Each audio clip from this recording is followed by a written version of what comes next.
welcome to another edition of It's About Money. I'm Nanette Nokan, and thank you for joining us. Today we have an exciting program for you. If you're a small business owner or thinking of becoming one, we have lots of ideas and help to give you. Today our guest is Jan Pisancian. He is the Executive Director of the Small Business Center at SUNY Brockport and of the Rochester region. Jan, thank you for joining us. Nanette, thank you for having me. I'm delighted to be here today. I got lots of questions to ask you. Great. First, tell me about the relationship between SBDC and SUNY Brockport. SUNY Brockport is the host for our particular regional center here in the area, and we are one of 23 such centers in New York State. And the SUNY system, the State University of New York, is the administrative function for our centers. And most of the centers are based on SUNY campuses, and in this region, again, it's the SUNY Brockport campus, and we're delighted to have them hosting us. Yeah, well, that's fantastic. Let's talk about some of the potential needs of existing business owners. What kind of assistance does the organization offer to existing business owners? We are general practitioners of the trade. We're basically consultants, except we come at the best price around. There is no charge for our services. Sounds good. And for that reason, we see a lot of people. As a matter of fact, last year we saw close to 1,000 clients, new clients that came in through our doors. The services we provide really span the spectrum from basic startup information. Somebody calls and says, gee, how do I get a tax ID number? How do I go out and file a business certificate? All the way through complex issues on how to arrange financing, what needs to happen before you qualify for financing, how to put a package together. We have a terrific free service that we provide to our clients as well. We can do research through our research network, which is based in our Albany office.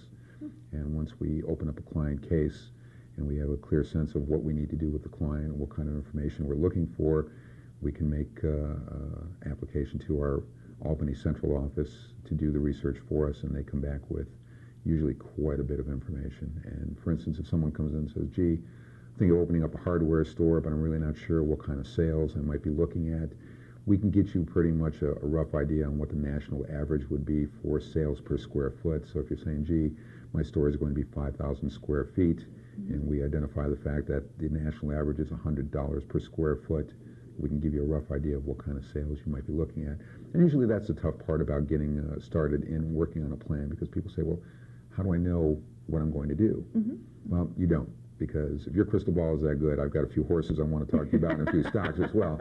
But the reality is you need to use the experience that you bring to the table, and you need to understand your business well enough to be able to make some of these decisions and to be able to ask some of the right questions, and along with our expertise, we can help guide you in the right direction so that you can put a good plan together. And really that's the essence to success for any kind of business, whether it's a startup going through one that's maybe been around for a year already and has finally realized that, gee, I got this thing going by the seat of my pants, but now I need to be a little bit more in-depth, a little bit more constructive in how I approach things. And we've had clients who have been around for 3 generations already who've come to us and said, gee, we're thinking of expanding, we're thinking of hiring. What's the best way to go about doing this? We can also help you with marketing. If you have marketing issues and you're trying to figure out what's the best way to really market the business, we'll sit down with you, help you to talk in terms of who is the target market. And it's scary because sometimes we see people who come in and say, well, gee, everyone is my customer. Somebody will open up a restaurant and say, well, everyone's my customer because everyone has to eat. Well, that's true, but not everybody has to eat in a restaurant. Not everybody will eat Italian. Not everybody will want to do a sit-down. They might be takeout or whatever. So we'll help you to really refine your definition of the target market, and then help you identify what the demographics would be for the area that you're looking at, and help you make a decision on what's the best way to approach, whether you're going to be doing print ads or if you're going to be doing flyers or using word of mouth, or maybe even having someone walk up and down Main Street with a sandwich board saying, eat at Joe's. I mean, there are different approaches. We also answer questions on issues such as certification. Very often we get calls from people saying, gee, I'm a female, I'm going into business, is there special assistance? We can help identify what might or might not be the case. In the case of minority certification, women-owned business certification, we can guide you through the process of making application and advise you on what you need to do in order to qualify. So a lot of areas as far as the certification process is concerned. Also, we are what somebody once called reality therapists, and really what that means is people come to us with great ideas, and that's wonderful. I mean, you have to start somewhere. Sure. But it has to be somewhat based in reality, and usually the toughest part that we have to contend with is people who come to us looking for grants. Oh. And I don't know if they're watching these late night shows where the guy's selling his book and claiming there's all kinds of money. Right. But the reality, unfortunately, is there really is not. I mean, there are targeted pockets here and there, but it's not a universal thing where you can just step up and somebody gives you a $50,000 check to go out and start a business. So that's the bad news. There aren't a lot of grants, but the good news is we're usually pretty good at being able to sit down with you and identify what your options might be. And in some cases, you may not qualify for any kind of funding, so maybe you might have to revert to the tried and true family funding, the bank of Aunt Martha and Uncle George. Sometimes people come to us and say, well, gee, I know it's a startup business and the banks don't lend to startups. That's not true. In this day and age, the banks are very competitive, and they will go out of their way to try and make a deal. It's just like you walking into a car dealership.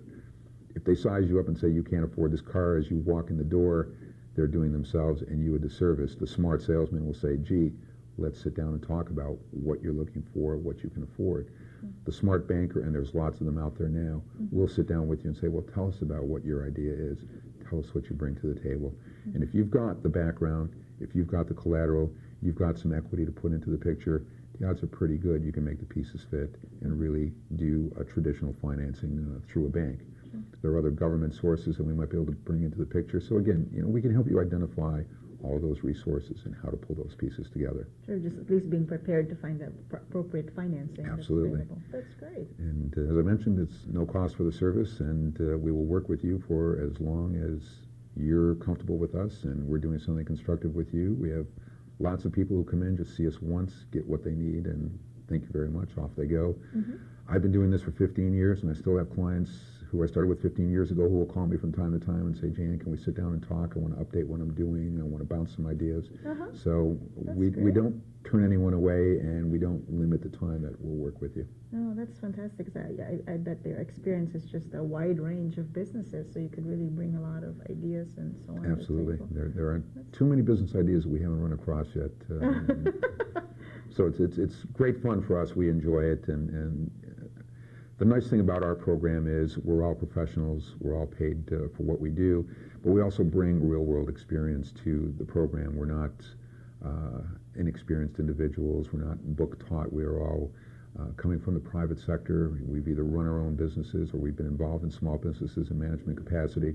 So when you come into us and you're telling us, I feel this pain, we've probably felt it ourselves, and so we can help you identify what the source of that pain is, and better still, how to remedy that pain. Oh, that's fantastic. That's really fun. I'm envious. I feel like I want to get started in another business here. Well, or maybe let's set up an appointment and come down. That's great. That's really great, because you're right. There's a lot of people out there with terrific ideas, and many times there are as a financial advisor, clients who come to me and say they have this idea, but I could look at the financial end of it, but I have no clue on the market, what the marketability of that product or services and so on. And here's a service available at no cost. And we can help you make that decision. I should point out that we, as a rule, will not tell you, yes, this is a good idea or this is not a bad idea. As I said, I've been doing this for 15 years, and I've seen some ideas that I thought were guaranteed, slam dunk, sure wins, that absolutely just blew up. And others where I scratched my head and say, gee, I wonder where this could possibly go, and they're wildly successful now. So we don't pass that kind of judgment. What we do, again, is focus on that business plan and help you put the plan together. We will not write the plan for you, but we'll guide you through the process, help you put the pieces together. And by doing that, you should be in a very good position to make a decision and say, yes, this is going to work. I'll give you an example. I had a fellow I worked with not too long ago who came in and worked on his business plan for 6 months off and on, and we guided him through the process. And one day he came in after he put his numbers together, and he looked at me and he said, Jan, I'm looking at this and saying, why do I want to do this? And I said, well, what do you mean? He said, well, I'm looking at this, and the money I could be making, I could probably make more money bagging groceries at the local supermarket. And I looked at it and I said, yes, you're absolutely right. So I guess it's a decision you have to make now. If you're sitting there saying, gee, I just won the lottery, I'm independently wealthy, so money's not an issue, and this is something I've always wanted to do, then I'd say, go ahead and do it. If on the other hand, you're sitting there saying, gee, I've got a wife, 3 kids, a mortgage, car payments, and everything else, maybe this is not a good idea. So you make that decision. So he did, and life is wonderful. But again, we won't tell you, yes, this is good and this is not good. Another thing that we run into from time to time is people calling us up and saying, gee, I'm sick of my job, my boss, and I want to start a business. What's good? What should I get into? Again, we're not going to tell you what's good or what you should get into, because we're not guidance counselors. We don't have the wherewithal to sit down and analyze what you're good at and what you're not. So you really, when you come to us, you either need to be in business already and have defined what you think you might want to accomplish, or if you're not in business, at least be able to say, here's what I'm thinking of doing, and then we can go from there. Okay, so it could be a business like even mowing lawns to starting a manufacturing company, or mowing lawns, running a corner hot dog cart, all the way through a manufacturing operation. We've done high technology companies. We've done minority startups. We've done, you name it, we've been there. As a matter of fact, the Small Business Development Center office in Geneseo was instrumental in helping to get the salt mine reopened there. So it was a major project. So again, from the guy who's running the lawnmower to the woman who might be at home baking pastries to someone who is looking to reopen a salt mine, we've seen it, and we'll work with anyone and everybody in between. That's great. That's great. So our audience here, if you're watching us or about to watch us here, if you have a small business that you're looking at expanding, or stuck somewhere, or want to do a new venture, here's our guy. And we have a great team, so we'll set you up. That's terrific. That's great. Now, in terms of other resources, the other government agencies, what kind of relationship, like with the Small Business Administration, what kind of relationship do you have with We have a terrific relationship with the Small Business Administration. They are the hand that feeds us, basically. The majority of the funding that we receive, and that's the reason why we do not charge for the service, is through the Small Business Administration, federal monies. We also receive monies through the state legislature, and along with our support with the SUNY system. We do a lot of work with the SBA. We understand their programs very well, and people often come to us and say, gee, we're going to go to the SBA and get a loan. We can explain to them what the process is. In this day and age, the SBA does not do direct loans anymore. They essentially operate a guarantee program, which makes them kind of a co-signer, if you will, for lack of a better descriptor. But we can explain to you what the process is when the SBA gets involved. It is a traditional bank loan, which the bank will probably insist, especially with a startup, that there be an SBA guarantee attached to it. So we can explain to you what the programs are and what the accessibility is. We also do a lot of work with the SCORE chapter locally. SCORE is an arm of the Small Business Administration. They provide advisory assistance as well at no charge. They're volunteers, and they have a great wealth of experience. They span the spectrum. They come from the private sector as well. And we have a pretty good idea of who the SCORE folks are and what kind of skills and talents and background they bring to the table. So, as I mentioned earlier, we are generalists. We have a very good idea of the big picture, but every once in a while we need to have some specific expertise, and we need to do it at a cost that is affordable. And if you can get it at no charge, which again the SCORE folks will provide, we definitely tap into the SCORE system. So the SBA and SCORE are major components of the work that we do. We're also very heavily involved with various state programs, Empire State Development. We understand what kind of assistance they provide. We understand what programs exist. And as I mentioned earlier, sometimes you're looking at private financing, family financing. Sometimes you're looking at a traditional bank loan, and sometimes you need to do a hybrid where we would be looking at bank financing. If you're starting a manufacturing operation and you're going to project 40 jobs are going to be developed as a result, and you need to purchase equipment, secure a building, there are other government programs that we can identify and put together in the package. We also do a lot of work with the local municipal governments. The city of Rochester, we're very heavily involved with their economic development office, and they refer a lot of clients to us for assistance, and we refer a lot of clients to the city for various programs. The local industrial development agencies, every county has an industrial development agency, and some are blessed and have more than one, or maybe not blessed, depending on your viewpoint, but we know who all the IDAs are locally. We understand what their programs are, the type of assistance that can be rendered. So from the perspective of having contacts with various agencies, whether it's federal or state or local, we know who the players are, we know what the programs are. So for someone who is really looking to get a quick idea of how feasible is this approach going to be, what kind of resources can I reasonably assume will fit into this picture, we can usually tell you that pretty quickly. It's a one-stop shop. You don't have to go around and ask everybody, okay, you're the IDA, what do you do? You're the city, what do you do? We can usually tie all that together and give you, again, a dose of reality as to who is going to fit, how it's going to fit, and how the process is supposed to proceed. And you know the players of this from these various Absolutely. organizations, so they save time instead of having to try to find the ropes.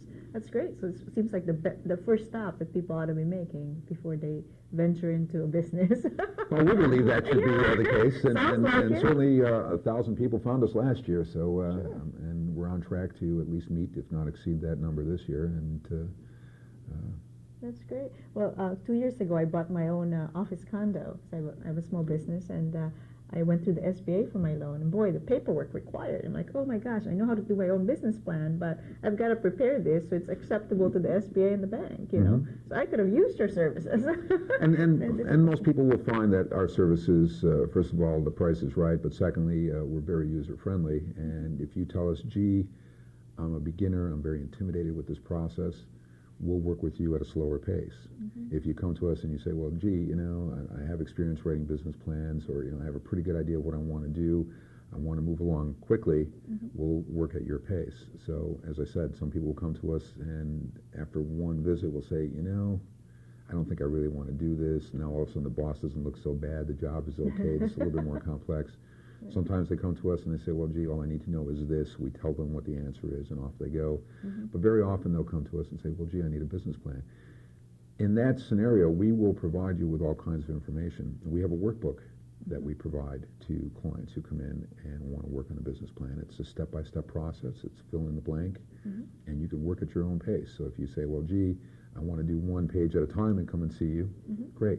If they say, well, I want to work on one section at a time, great. And very often people say, well, let me take a stab at it, put together what I can, which for us is the ideal scenario, because if they go through the workbook and they come back with sections that are missing or not fully developed, that's a very clear key signal to us saying these are areas that we need to put a little bit more emphasis on besides reviewing those sections that are completed. So again, we've done hundreds of these, thousands of these over the years, and we know what a plan should look like, what goes into them, and the local lending institutions, the banks, and even the government agencies are very enthusiastic when they know that a client is coming to see them who's already been to see us.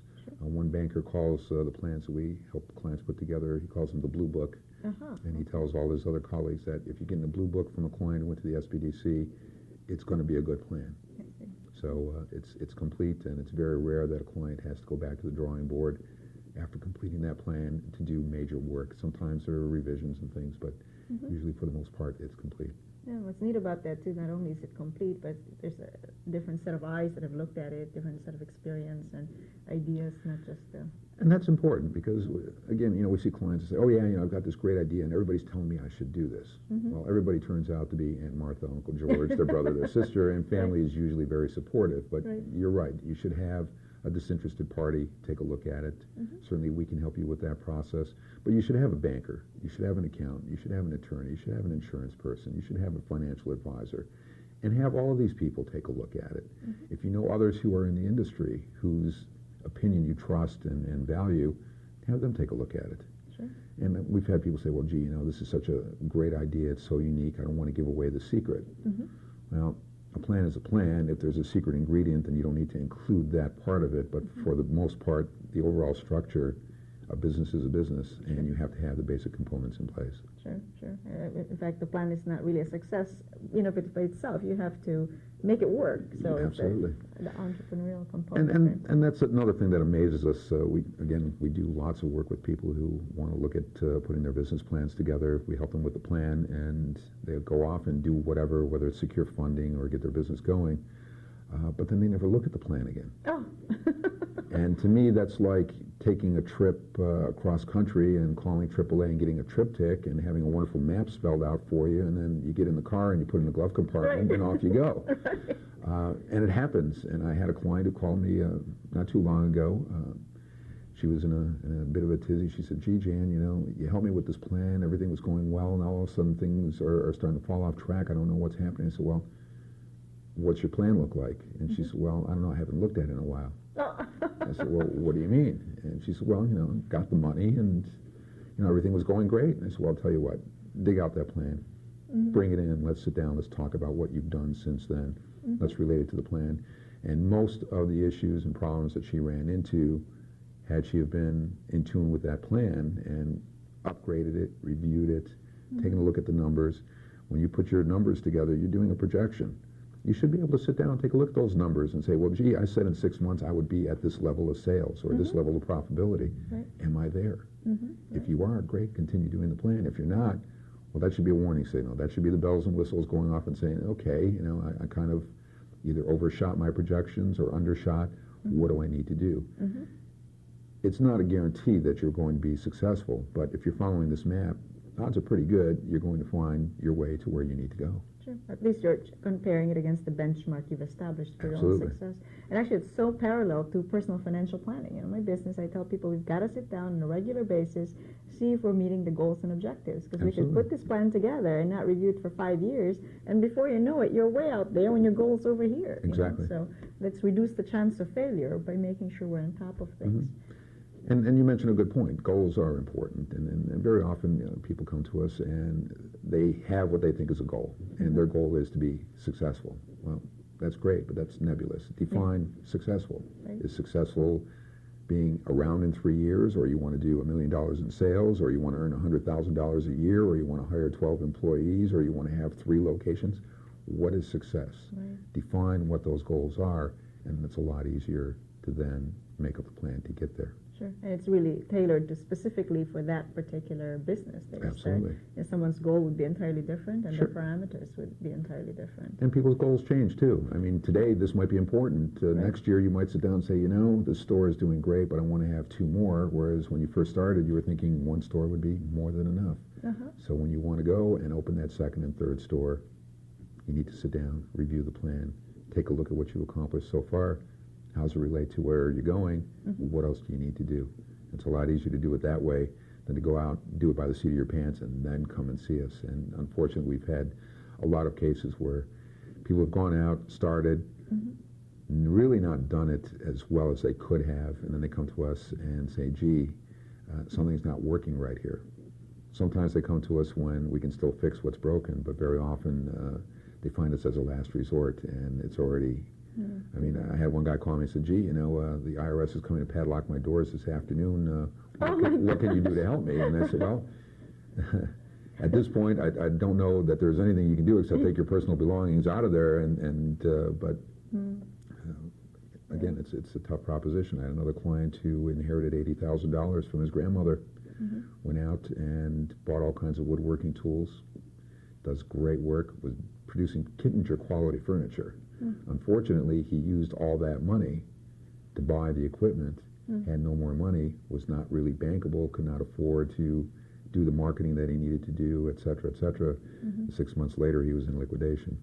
Had he have come to us before, we could have given him a little bit more guidance on how to best proceed, how to use the money more effectively, and probably would have had a better shot at succeeding. Now, there's no guarantee when you come and see us, but at the very least, we'll prepare you as best as possible.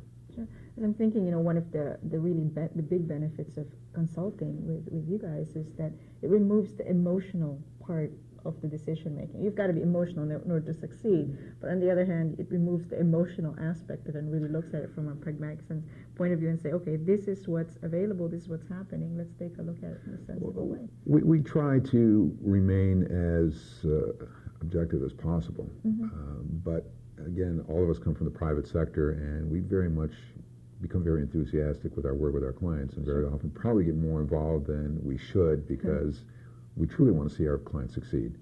And from the standpoint of how our program gets funded, we have to show results. So besides the fact that we relate well to the clients and we're enthusiastic about what we're doing, we're also motivated by being able to demonstrate that our program does have an economic impact on the economy. And last year we can identify almost $10 million in economic impact as far as investments, several hundred jobs that were created and or saved.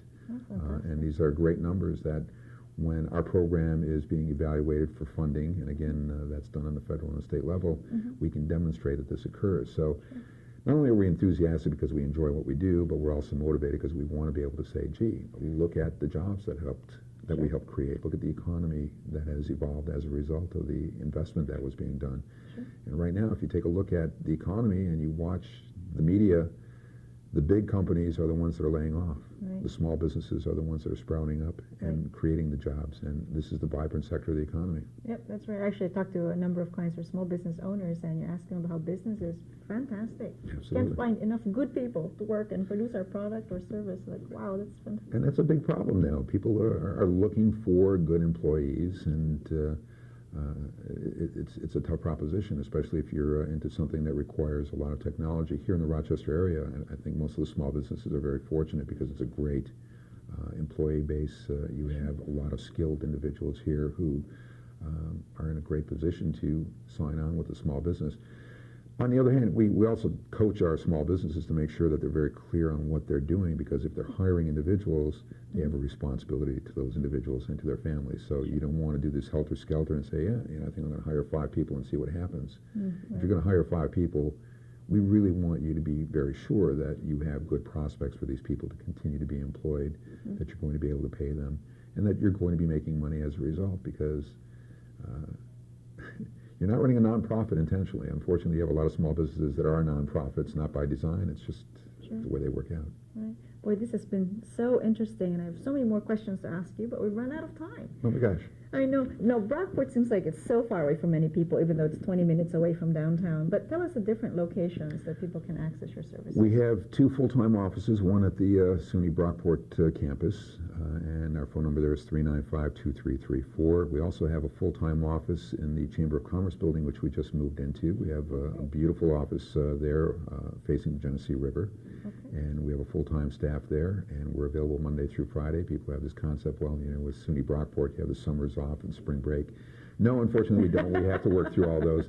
But we're also available in several outreach centers. We're open at the RIT campus. We have an advisor that's there on Tuesdays and schedule those appointments through the Rochester office. Likewise, in the town of Greece, we have someone there on Fridays at the Chamber of Commerce, and in Batavia on the first and third Thursdays of the month. So we're very accessible, very easy to get to, and again, the price is right. Yeah, that's fantastic. Well, thank you so much. I appreciate your time. Jan Pisancian is the Executive Director of the Small Business Development Center at SUNY Brockport. I hope you picked up a lot of things. We're going to be flashing the email address and phone numbers on the screen, so I hope you contact them if you're a small business owner or thinking of getting into a small business. What a terrific service, and as I said, the price is right. And thank you for joining us. If you have any questions or comments and would like to email me, please send it at nnocon@aol.com. That's nnocon@aol.com. And until next time, I'm Nanette Nocon.